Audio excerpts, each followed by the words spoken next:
que tú dices, yo soy rico y me he enriquecido y de ninguna cosa tengo necesidad, y no sabes que tú eres un desventurado, miserable, pobre, ciego y desnudo. Por tanto, yo te aconsejo que de mí compres oro, refinado en fuego, y vestiduras blancas, y unge tus ojos con colirio, para que veas.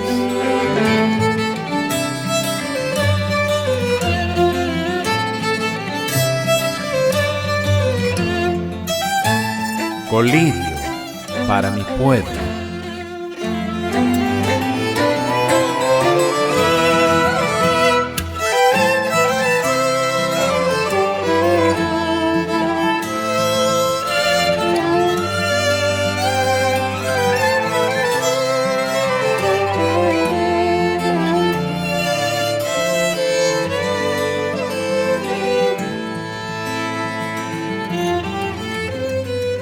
Hola, Dios te bendiga y te guarde.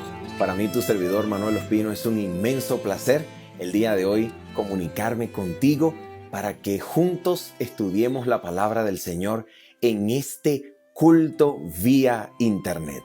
Hoy queremos hacer algo maravilloso. Hoy queremos estudiar la importancia de la palabra de Dios en la determinación de nuestra experiencia sensorial, en la determinación de nuestra comprensión de la realidad.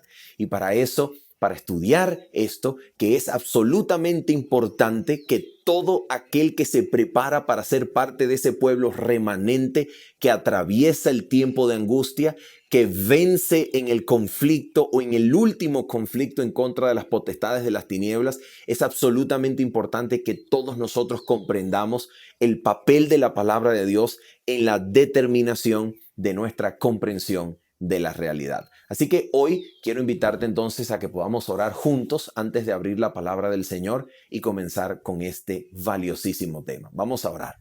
Nuestro buen Padre Celestial, en el nombre de Jesucristo, hoy queremos contemplar tu palabra, Señor, y queremos verdaderamente comprenderla, y no solamente comprenderla, sino permitir que ella tenga cabida en lo profundo de nuestras mentes y corazones para que seamos transformados por el poder de Jesucristo, de gloria en gloria, Señor, hasta alcanzar la misma imagen de Cristo Jesús. Te pedimos, Padre Celestial, que tú hagas en nosotros aquello para lo cual pronunciaste tu santa palabra. Te lo pedimos por la fe en el nombre de Cristo Jesús. Amén. Muy bien, quiero invitarte, antes de abrir la palabra de Dios, a que podamos juntos hacer un experimento mental. Nota esto. Supongamos que tengo en mi mano izquierda un contenedor de agua muy caliente, y en mi mano derecha tengo un contenedor de agua pero muy fría, casi congelada. Y entonces, justo al medio de mí, justo en medio, tengo un contenedor de agua ni fría ni caliente, agua tibia, ¿ok? Entonces, mis dos respectivas manos las introduzco en cada contenedor. Mi mano izquierda en el contenedor de agua muy caliente y mi mano derecha en el contenedor de agua muy fría. Y allí las dejo por 1 minuto, cuanto puedas resistir. Y luego saco las manos de ambos contenedores y las introduzco juntas en el contenedor de agua tibia. La pregunta es, mi mano izquierda, que experimentó el calor intenso del agua caliente, ¿cómo experimenta el agua tibia? La experimenta como fría, ¿verdad que sí?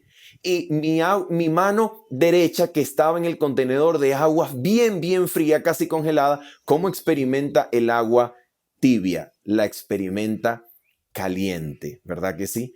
La pregunta es, ¿cómo es posible que una misma experiencia sea comprendida de diferentes maneras por un mismo evento? ¿Cómo es posible que un mismo evento levante o produzca en mi mente distintas interpretaciones de la realidad? Bueno, precisamente eso es lo que nuestros sentidos nos comunican como nuestro discernimiento de la experiencia o de la realidad.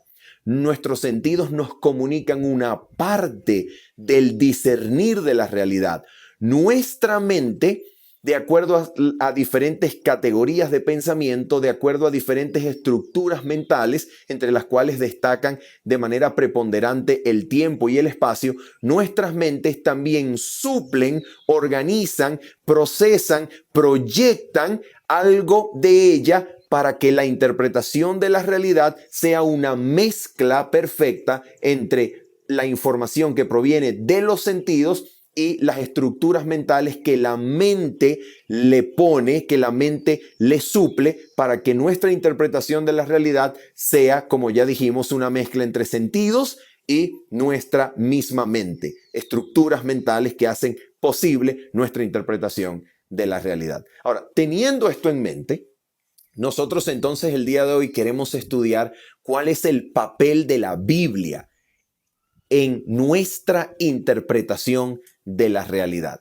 Ahora, para estudiar este tema, entonces necesitamos evaluar el mejor ejemplo de todos. El mejor ejemplo de la palabra de Dios siempre es el Señor Jesucristo. Y cuando nosotros vamos a la Biblia y abrimos los últimos versículos del capítulo 3 del Evangelio según Mateo, nos vamos a dar cuenta de aquello que forma el fundamento, el meollo del asunto, el punto neurálgico de la experiencia de Jesús en la tentación o con la tentación en el desierto. ¿Qué es lo que esta experiencia nos quiere enseñar acerca del papel primordial de la Escritura en la determinación y procesamiento de nuestra experiencia consciente de la realidad? Muy bien, quiero invitarte entonces a que abramos la Biblia juntos en el Evangelio de Mateo, capítulo número 3, y vamos a leer específicamente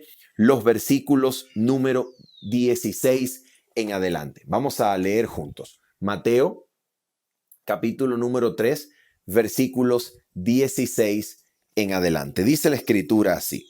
Leemos.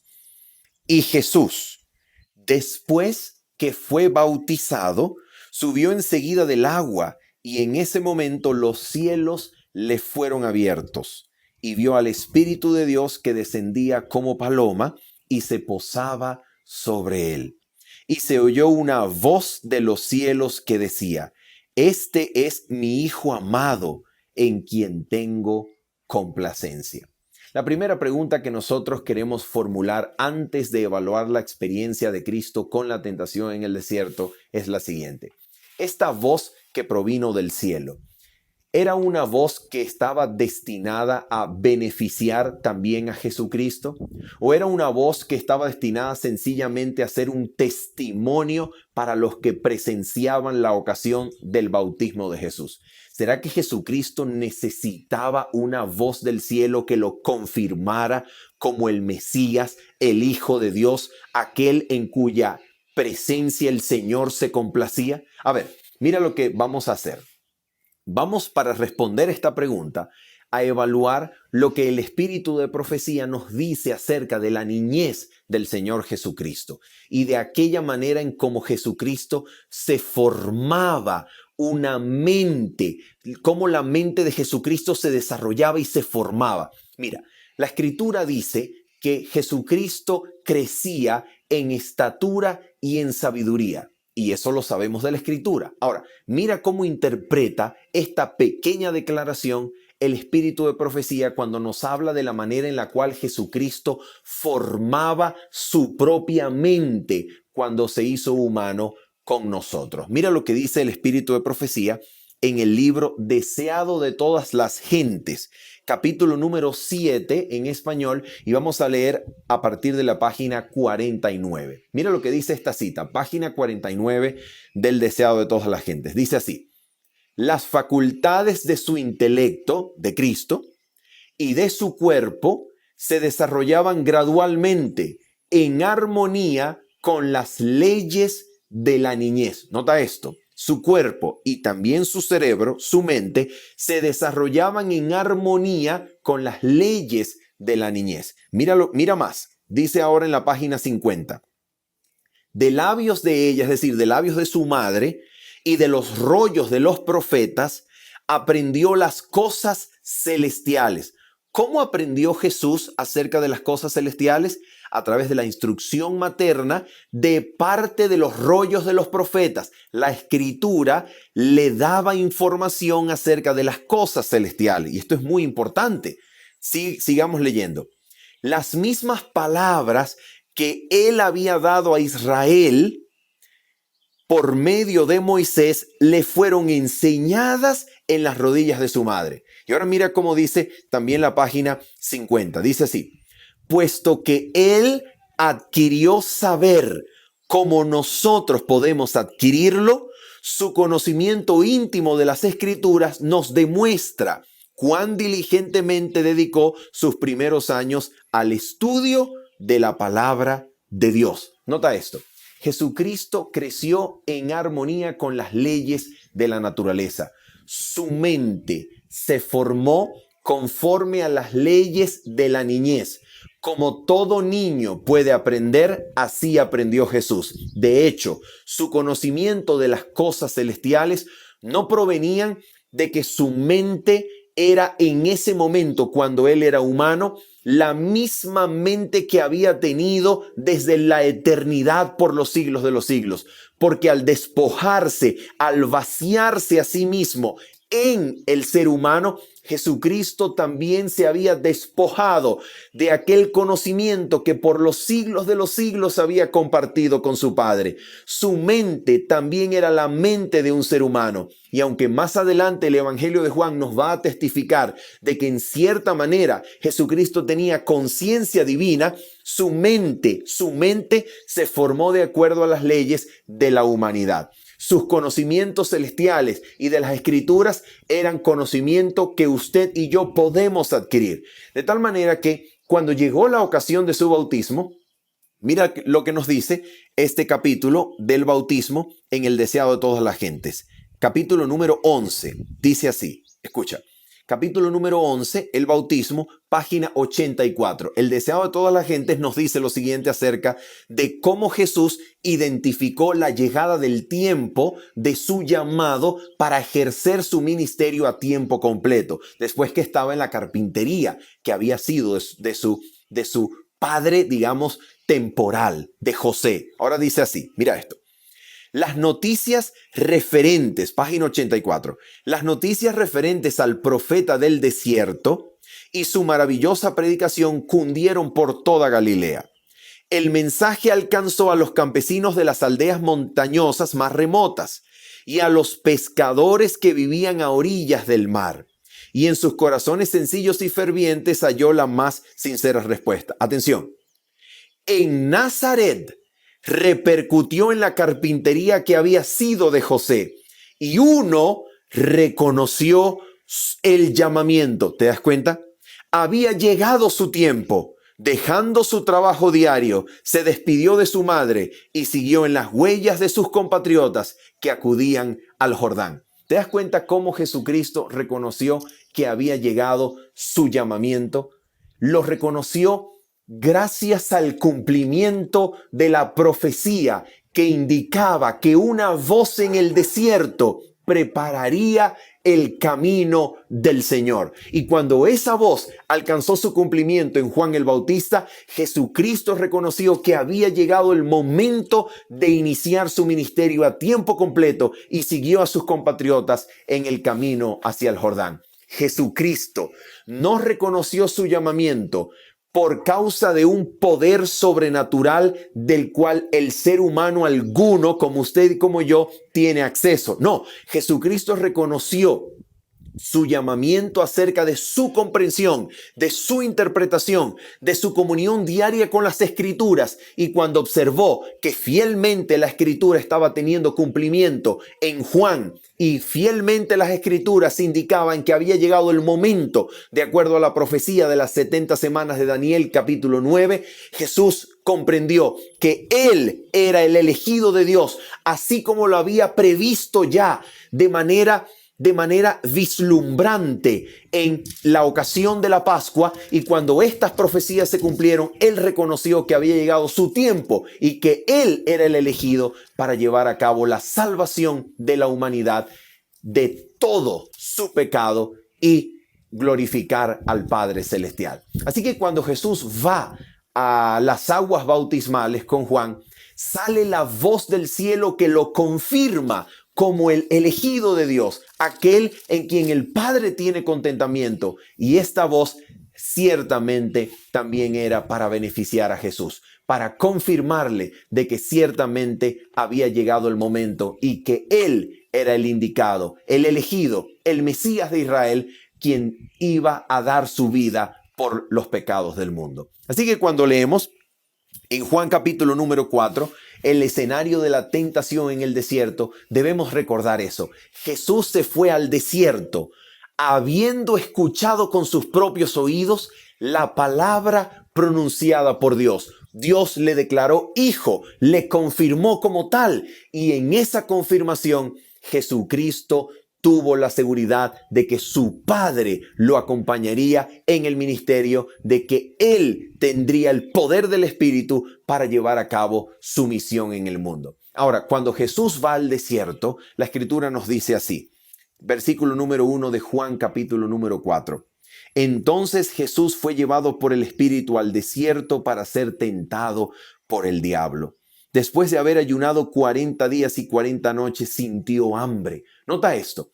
Sus sentidos le comunicaban hambre. Su interpretación de la realidad era hambre. Experimentaba el hambre como todos nosotros. Y estando en el desierto después de 40 días y 40 noches de ayuno, ¿puedes tú imaginar la intensidad del sentimiento y la experiencia de hambre que Jesucristo estaba experimentando en esa ocasión? Jesucristo anhelaba la comida con un deseo sumamente fuerte.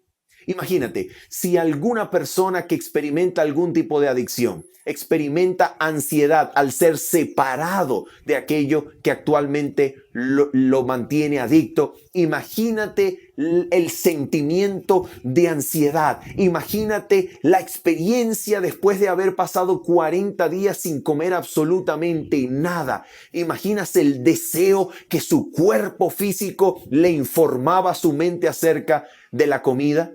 Era tremendo, era tremendo. Y en este instante, después de haber ayunado 40 días y 40 noches y experimentar el hambre, mira lo que va a pasar.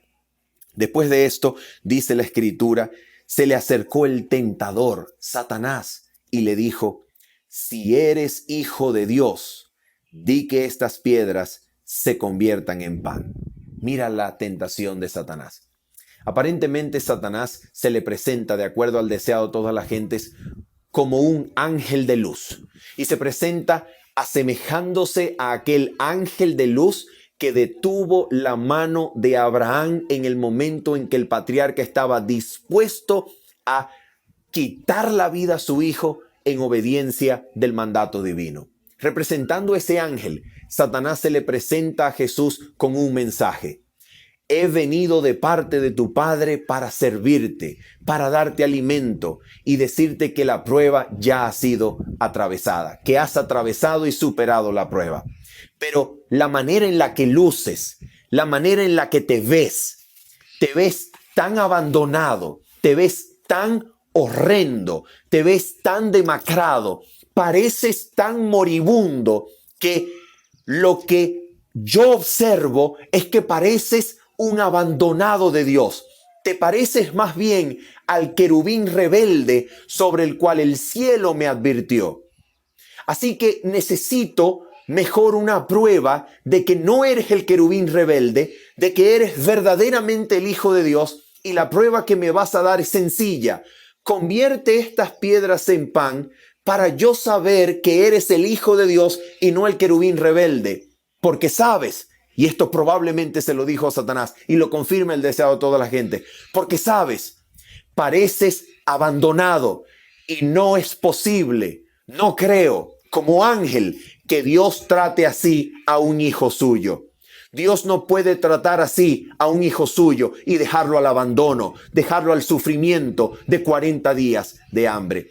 Como Dios no puede dejar a un hijo suyo así al abandono, mejor dame una prueba para yo saber que eres en efecto y en realidad el Hijo de Dios. Ahora nota esto.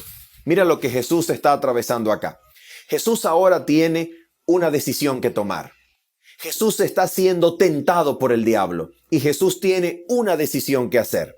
Jesucristo tiene dos fuentes de información que pueden ilustrar su mente acerca de lo que está ocurriendo. Una fuente de información son sus sentidos. Sus sentidos le comunican hambre, sus sentidos le comunican frío, sus sentidos le comunican calor del desierto, sus sentidos le comunican aparentemente abandono total de parte de Dios. Sus sentidos le comunican que está a punto de morir. Sus sentidos le comunican que aparentemente ha sido dejado por Dios para que muera y aparentemente sin cumplir su misión. Sus sentidos le comunican todo eso. Pero Jesús tiene otra segunda fuente de información. Una segunda fuente de información que puede ilustrar su pensamiento acerca de la realidad de lo que está experimentando. Jesucristo tiene a su disposición en su mente la palabra de Dios escrita.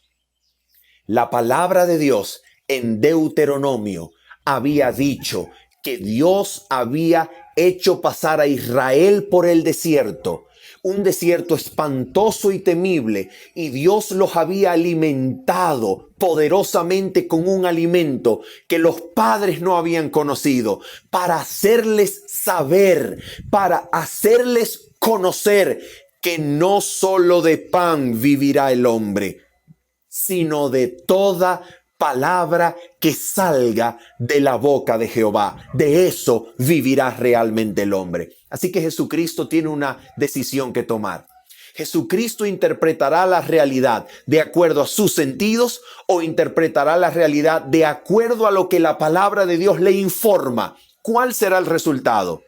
O si Jesucristo le cree a los sentidos e interpreta la realidad solamente llevándose por lo que ve y siente, Jesucristo podrá estar muy cerca de caer en el pecado del tentador. Pero si Jesús se aferra a la palabra divina, se aferra como arma de su lucha a la palabra de Dios y apela a la palabra escrita, Jesucristo podrá vencer en la lucha contra el tentador. Nota esto, de acuerdo a Mateo, capítulo número 4, versículo número 4, Jesucristo dijo, escrito está. Nota esto. Jesucristo pudo haber dicho, un momento, Satanás, yo escuché la voz del Padre con mis mismos oídos. La voz del Padre me proclamó hijo, así que yo voy a confiar en esa voz. No, pero Jesús no confió en una experiencia sensorial de la voz de Dios. Jesús confió en la palabra escrita y al hacer esto, al confiar en la palabra escrita y citar la palabra escrita, Jesucristo puso o elevó a la palabra escrita de Dios al mismo nivel que de la palabra pronunciada por la boca de Jehová que él había escuchado en ocasión de su bautismo. La palabra escrita y la palabra pronunciada directamente por la boca de Jehová tienen el mismo nivel de autoridad para interpretar la realidad. Y Jesucristo así lo dijo y así lo experimentó. Ahora nota esto. Jesucristo dice entonces, escrito está.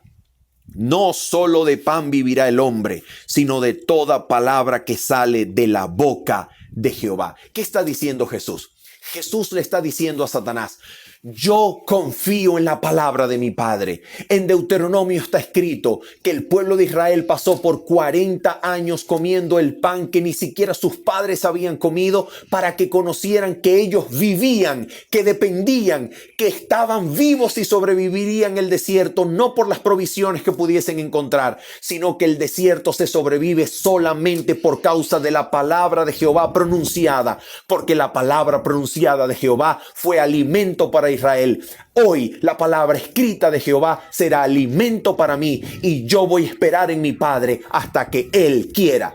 ¿Te das cuenta? Jesucristo, al utilizar la palabra escrita de Dios, estaba confiando su vida solamente en lo que la palabra nos puede decir acerca de la realidad. Y quiero decirte esto, amigo mío, esto no está muy lejos de nuestra experiencia. Hoy quiero decirte que la razón por la que tú y yo comemos, la razón por la que tú y yo vivimos, la razón por la que tú y yo tenemos salud, no es porque nuestro cuerpo esté funcionando bien y el alimento puede adicionar energía a nuestro organismo. No, tú y yo vivimos por voluntad de la palabra del Dios de los cielos. De esa palabra vivimos, por esa palabra subsistimos, por esa palabra tenemos todo lo que necesitamos. Ahora nota esto. ¿Por qué estamos hablando de este tema? Porque es importante saber que Jesucristo, teniendo estas dos fuentes de información para su mente, Jesucristo se aferró al poder de la palabra escrita de Dios para interpretar la realidad, para que en la realidad que la palabra de Dios le informara, en esa realidad su mente pudiera aferrarse a la idea de que estaba en la lucha con el mismo diablo, de que no era un ángel, sino que la palabra le testificaba que estaba siendo tentado y probado y que solo aferrado a la palabra podía experimentar victoria. Porque es importante saber que esa interpretación de la realidad le vino a Jesús de la palabra escrita y no de sus sentidos. ¿Por qué es importante saber eso? ¿Sabes por qué? Porque mira esto. Para nosotros, los adventistas del séptimo día, se nos predice y anuncia desde antaño una terrible lucha en un conflicto absolutamente grave, difícil, absolutamente precario, un conflicto de magnitudes insospechadas, como lo predice Apocalipsis capítulo 13 y Apocalipsis capítulo número 14. Ahora nota esto, comentando acerca de ese tiempo, comentando acerca del tiempo de angustia, el tiempo de angustia de Jacob, en donde Satanás hará engaños extraordinarios, donde incluso previo a ese conflicto, Apocalipsis capítulo 13 nos dice que la bestia que sube de la tierra se le permite hacer descender fuego del cielo para engañar a todos los moradores de la tierra, donde se nos anuncia que Satanás hará señales y prodigios en el cielo, en la tierra, representará seres queridos que hayan muerto, personajes religiosos famosos que han muerto y supuestamente han resucitado para darnos luz en contradicción con las escrituras. La pregunta es, en ese momento, cuando nuestros sentidos nos testifiquen de que aparentemente algo maravilloso, algo que aparentemente proviene de Dios nos esté hablando, la pregunta es, ¿en qué vamos a confiar? Quiero decirte lo que dice la inspiración en el capítulo número 40 del conflicto de los siglos. Mira esto. Capítulo número 40 del conflicto de los siglos.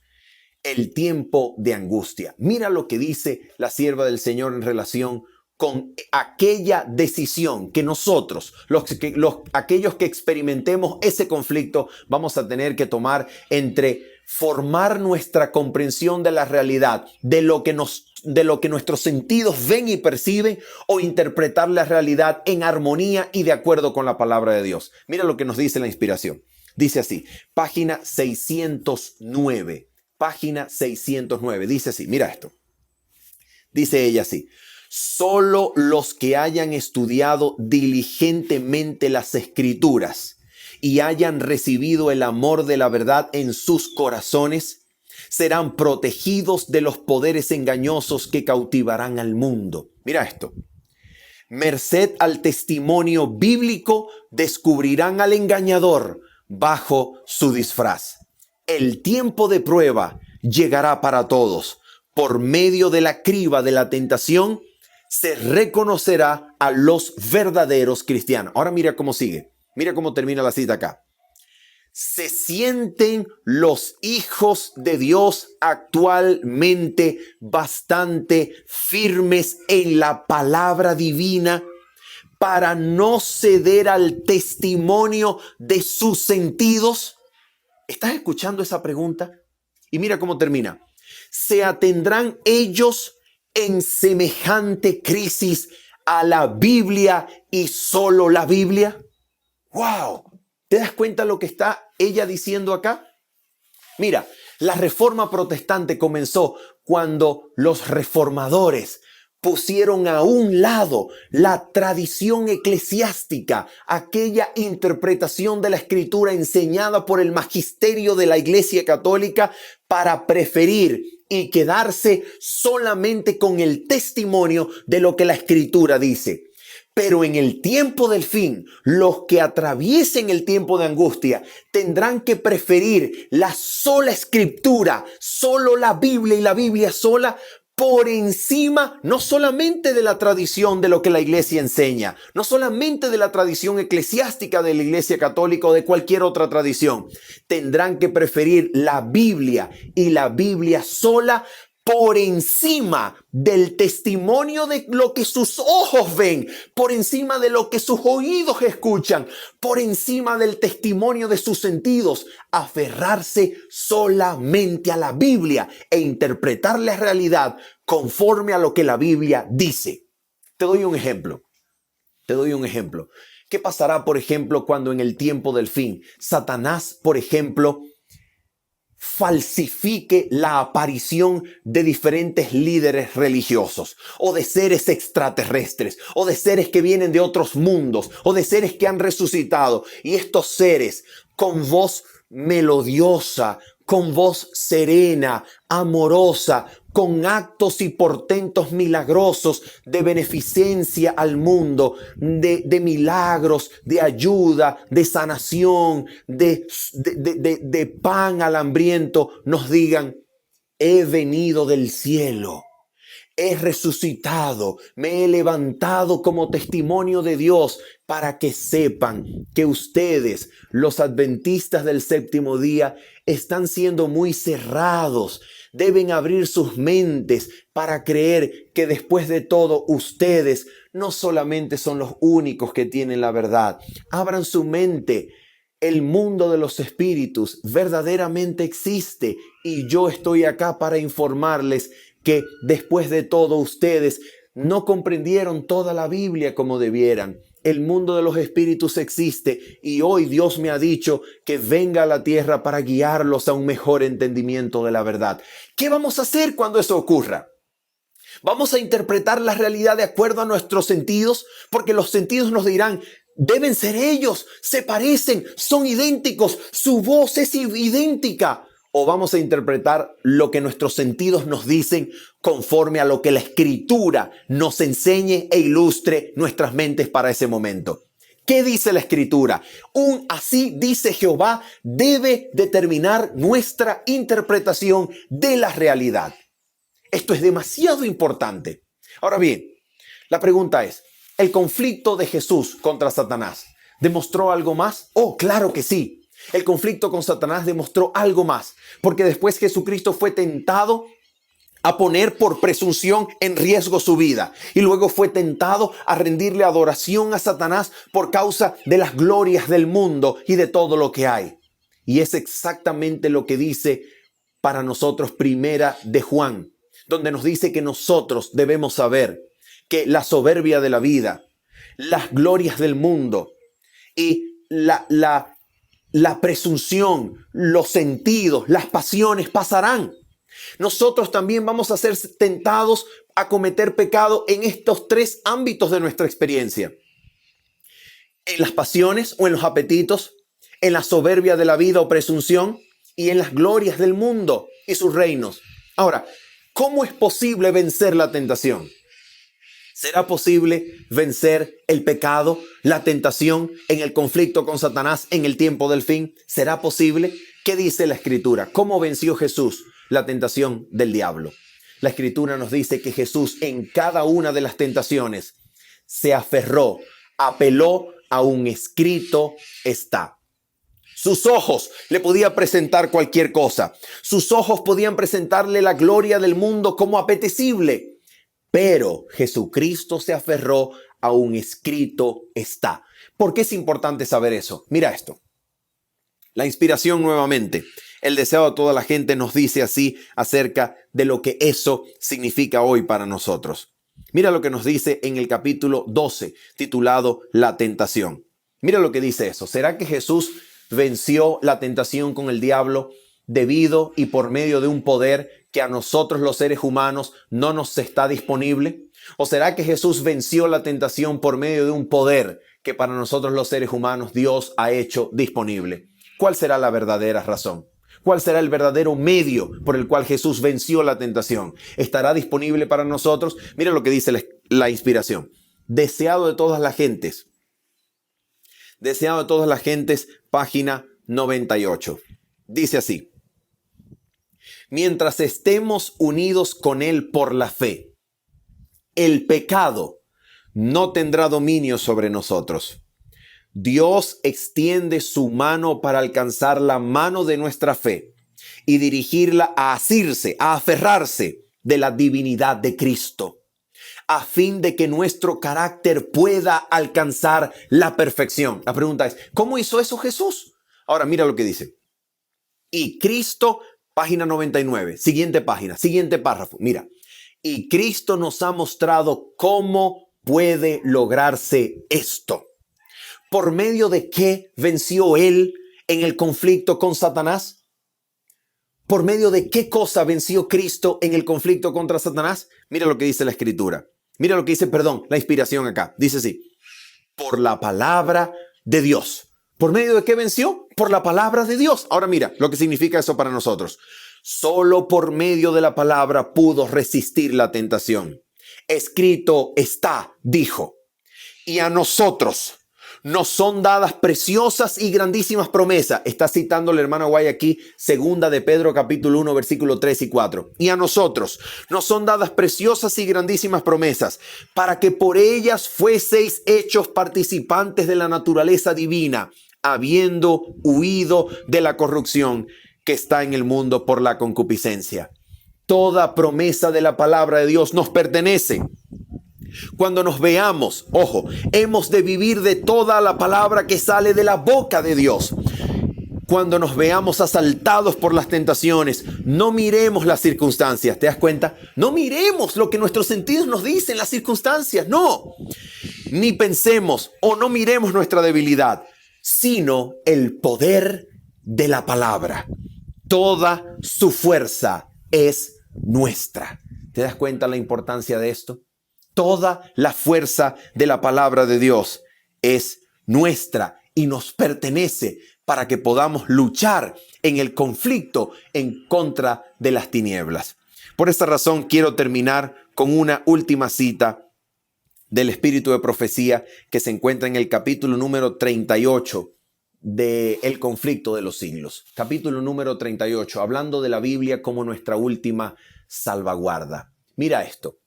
Estoy absolutamente seguro que algunas veces leyendo la palabra de Dios te has conseguido con promesas como la de Romanos capítulo número 6, versículo número 14, donde se nos dice que el pecado no se enseñoreará más sobre nosotros, porque ya no estamos bajo la ley, sino bajo la gracia. Estoy seguro que conoce la promesa de Judas, versículo 24, donde dice que nuestro Dios es capaz de guardarnos sin caída. Estoy seguro que conoces la promesa de Filipenses 1:6, aquel que comenzó la buena obra en vosotros será fiel y la perfeccionará hasta el día de Jesucristo. Estoy seguro que conoces la promesa de Efesios capítulo 5, donde dice que Jesucristo se entregó para purificar la iglesia, para santificarla a fin de presentarse a sí mismo una iglesia limpia, pura, sin mancha, ni arruga, ni cosa semejante. La pregunta es, ¿será posible que Dios,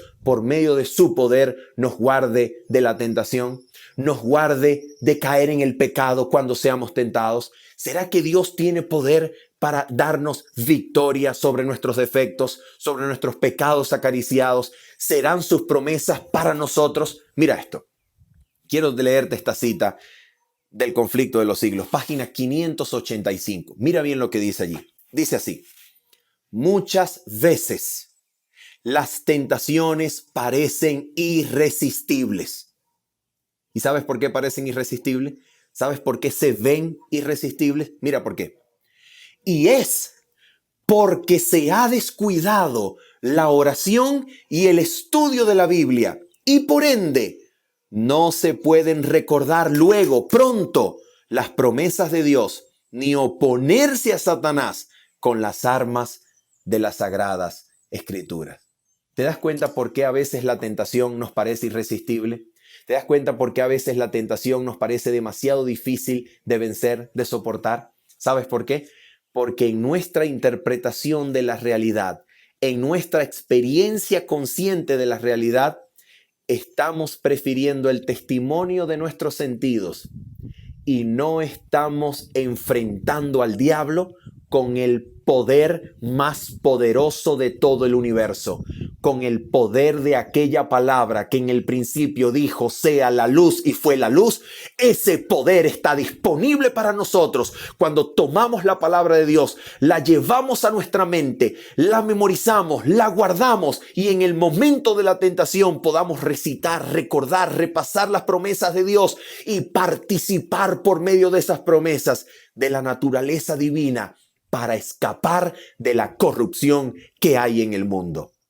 Hoy quiero decirte, toma la palabra de Cristo, llévala a tu mente para que cuando la realidad parezca irresistiblemente difícil, para que cuando la realidad y las tentaciones parezcan que te arrastran hacia el pecado, la promesa de la palabra de Dios informe tu mente y puedas percibir la tentación como verdaderamente es. Es una invitación satánica a rebelarte contra Dios, pero hay poder porque aquel que está en nosotros es más poderoso que el que está en el mundo. Hay poder. Y cuando la palabra de Dios habita en tu vida, Jesucristo dijo en Juan capítulo 14, versículo 23, el Padre te amará y el Padre y Jesucristo harán morada en ti, en aquel que guarde la palabra de Dios. Y entonces llegaremos a ser morada de Dios, quienes guardemos su palabra. Por el poder de su palabra, por el poder de una vida que participa de la naturaleza divina por medio del recuerdo, de la repetición, de la meditación, de la vida centrada en la palabra, por medio de esa naturaleza divina podemos vencer las tentaciones del último gran conflicto contra Satanás. Es posible si hoy hacemos de nuestra interpretación de la realidad depender del conocimiento, de la memoria, de guardar la palabra de Dios. Cuando la palabra está acá, la realidad se ve distinta. Cuando la palabra está acá, la realidad se interpreta como lo que es. Es una prueba satánica, pero el Dios de los cielos es más poderoso y te hará vencer en el nombre de Cristo Jesús. Por esa razón, que Dios te bendiga, que te dé poder, que te dé fuerza, y hoy puedas aferrarte a la palabra divina con todo el poder del cielo para que la tentación sea vencida también en tu vida. Que Dios te bendiga y te guarde.